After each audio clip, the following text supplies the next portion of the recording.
So what are we willing to press? Like I said, it's the action verb. What are we willing to press into continuous force? You know, what we just like, you know what?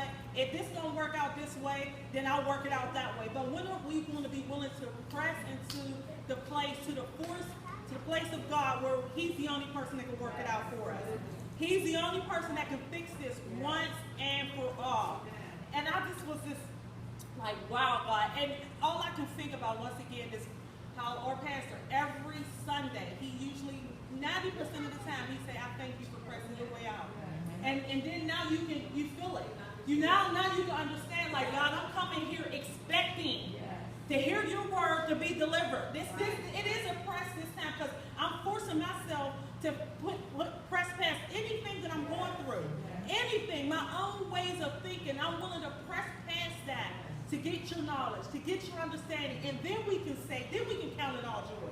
Then we can come to a place of saying, oh, we know you're working together, things for good. Then our pressing produces fruit.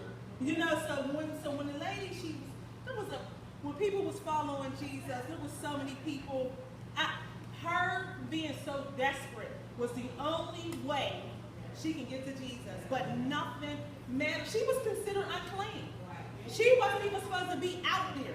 You know, but it didn't matter. It didn't matter what she looked like. It didn't matter what kind of purse she had, what kind of bag she had. It didn't matter what she had. She said, Lord, I'm desperate.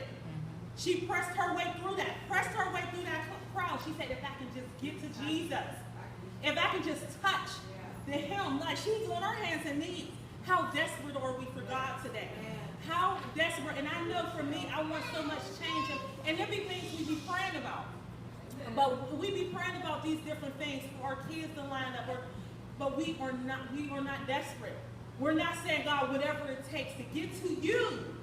Because only you can change this once and for all. And when she finally pressed her way, and I could just think about the crowd. I mean, she probably was like rumbling. It didn't matter. Like, probably just like, if I got to go to blows, I'm going to get to Jesus. And this is how desperate we just have to get for nothing else. Not for education, not for another 3 jobs, not for nothing else but for Jesus. He'll fix this. And this is what He's been reassuring in my life. I'm so adamant about it because God has just been showing me this. Like, you want to figure this out.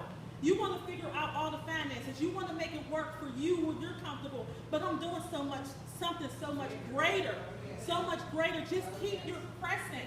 Keep pressing towards me. And even when it don't feel good or look good, keep pressing. I'm working something eternal out.